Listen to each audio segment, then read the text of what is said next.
पहले ही कहा था कि ना तीर चलेगा ना तलवार, इनसे ये बाजू मेरे आजमाए हुए हैं।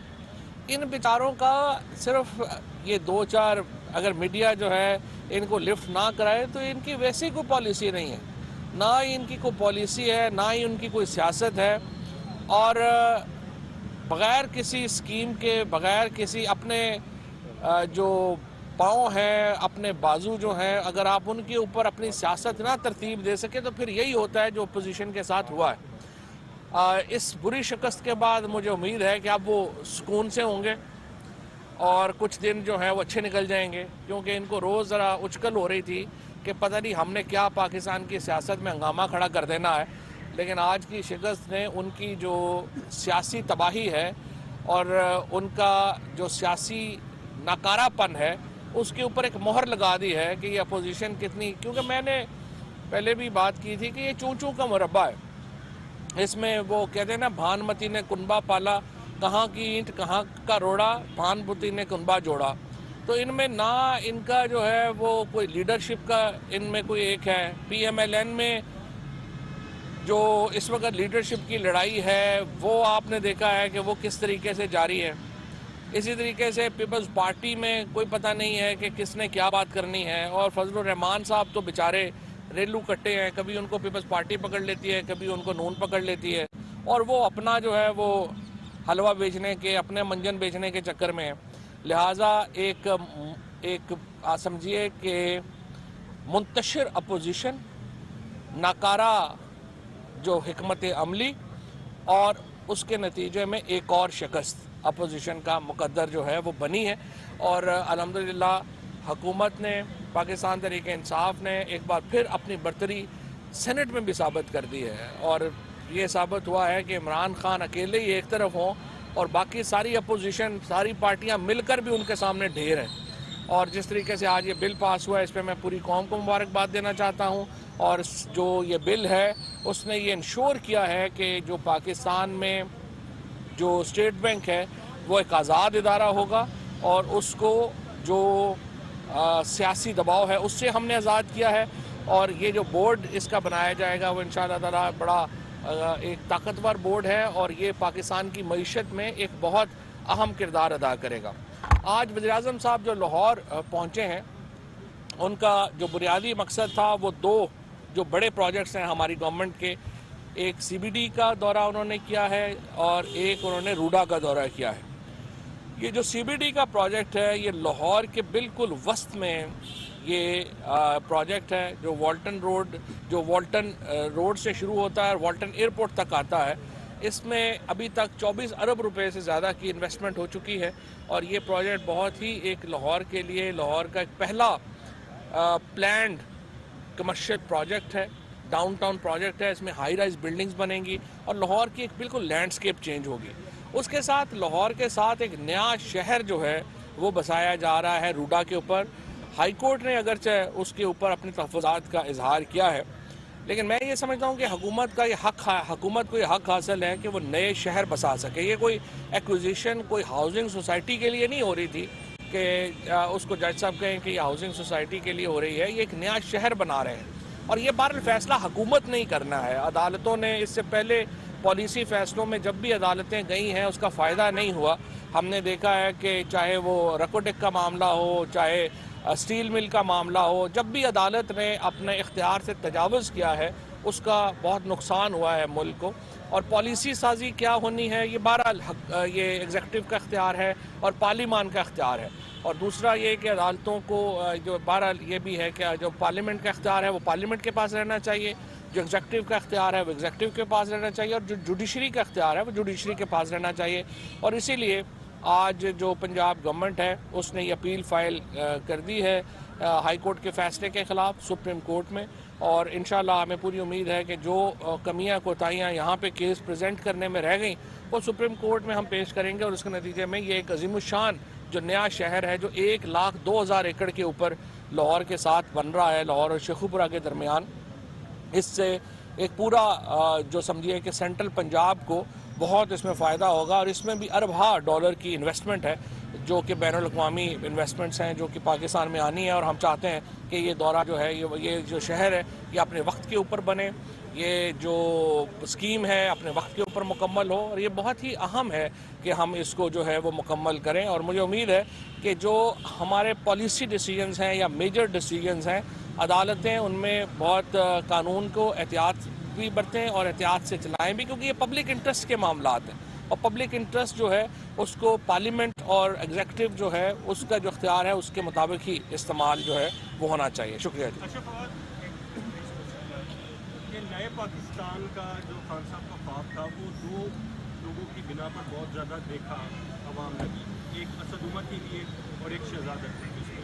असद उमर जब गवर्नमेंट आती है 6 से 7 माह बाद ही हटा दिए जाते हैं और अब शहजाद अकबर को 3.5 साल बाद। तो आप समझते हैं कि वो जो बयानिया है वो ख़त्म हो गया है या क्या आप समझते हैं? नए पाकिस्तान का ख्वाब जो है वो शख्सियात के ऊपर मबनी नहीं है। नए पाकिस्तान का ख्वाब उन ख्वाबों के ऊपर है जो पाकिस्तान के लोगों ने देखे हैं और पाकिस्तान के लोगों ने इमरान खान को उन ख्वाबों की ताबीर के लिए चुना है। और मैं ये समझता हूँ कि ये जो ख्वाब हैं, ये जो हमारा एक लाएअमल है, ये शख्सियात से बढ़कर है। और इंशाअल्लाह वज़ीर-ए-आज़म इमरान खान की क़यादत में जो नया पाकिस्तान बनाने की तरफ हम चले हैं वो इंशाअल्लाह ज़रूर पूरा होगा। अभी भी मैं समझता हूँ कि जिस तरीके से जो पाकिस्तान में इस्लाहात आई, पहली बार पाकिस्तान में टॉप लेवल के ऊपर, अभी आप ट्रांसपेरेंसी इंटरनेशनल की भी रिपोर्ट देखें, पहली बार पाकिस्तान में जो प्राइम मिनिस्टर और कैबिनेट लेवल के ऊपर जो ऐसी गवर्नमेंट जिसके ऊपर कोई करप्शन का इल्ज़ाम नहीं लगा, कोई स्कैंडल नहीं आया, पहली बार एक तवील अरसे के बाद पाकिस्तान में ऐसी हुकूमत आई। और इसमें ही हमने जो पॉलिसीज़ लाए हैं उसने गेम चेंज कर दिया है पाकिस्तान के लिए, और पाकिस्तान पहली बार अपने पाँव के ऊपर खड़ा हो रहा है। ये बताइएगा कि मुस्लिम लीग काफ जो है आपकी इत्तेहादी जमात, वो प्रेस रिलीज़ के जरिए कितनी तनकीद करती है आप लोगों के ऊपर, पॉलिसीज़ के ऊपर। हालांकि उनके दो गुजरा भी हैं, बाकी भी शेयर होल्डर हैं वो गवर्नमेंट के अंदर, तो इतनी तो मीडिया भी तनकीद नहीं करता। तो क्या वजह है कि वो आपसे डायरेक्ट बात क्यों नहीं करते, बजाय इसके कि मीडिया का सहारा क्यों लेते? जो तो PMLQ से पूछें कि वो प्रेस रिलीज़ के बजाय बात क्यों नहीं करते। शेख साहब आप ये बताइए कि आज जो सरेआम में बिल पास हुआ है, इसमें यूसुफ रज़ा गिलानी जो है उन्होंने कौमी असम्बली से तो बन गए थे सेनेटर, उस वक्त वो अक़लियत में गए और आज जो है वो अक्सियत में होने के बावजूद पेश नहीं हुए और बिल जो है हुकूमत की तरफ से पास हो गया। तो कहीं वो पीपल्स पार्टी या हुकूमत के साथ तो नहीं मिल गई, कोई टीम तो नहीं अब। यूसुफ रज़ा गिलानी साहब का शुक्रिया कि आज उन्होंने जो है वो इनडायरेक्टली इस बिल के मंजूरी में जो है वो हुकूमत का साथ दिया, और पीपल्स पार्टी का भी ज़ाहिर है शुक्रिया अदा करना बनता है कि अगर उन्होंने इस तरह से मुल्क के मफाद में ये फ़ैसला किया है।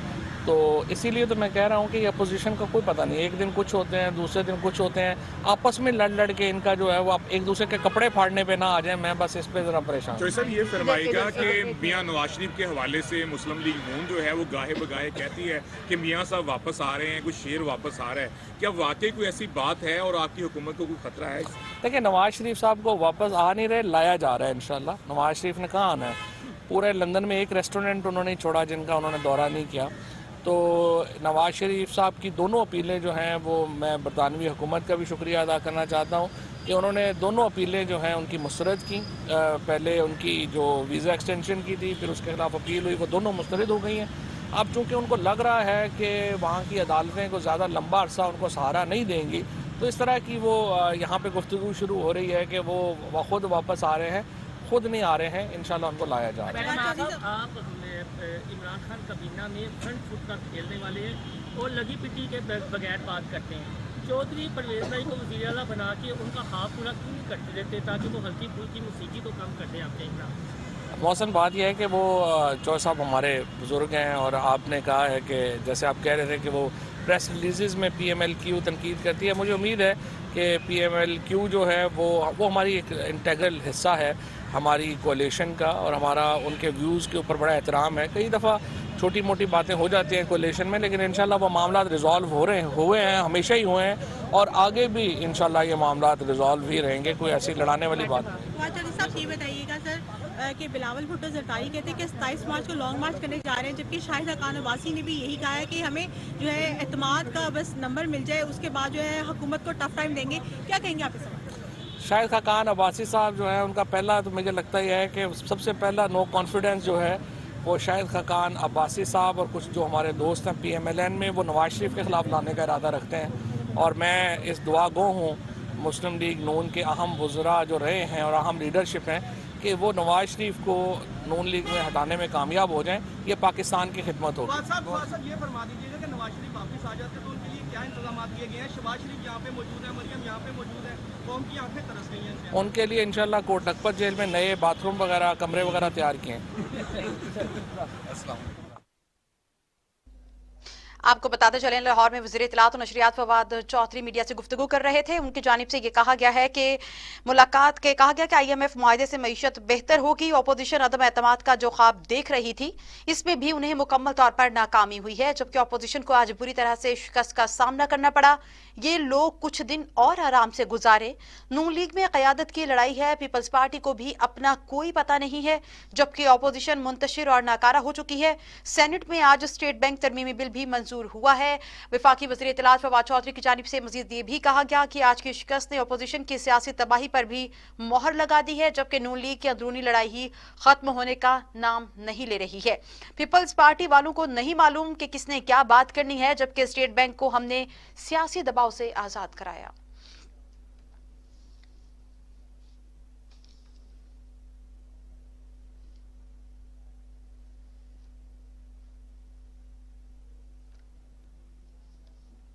ये थी ताज़ा तरीन मजीद अपडेट्स के लिए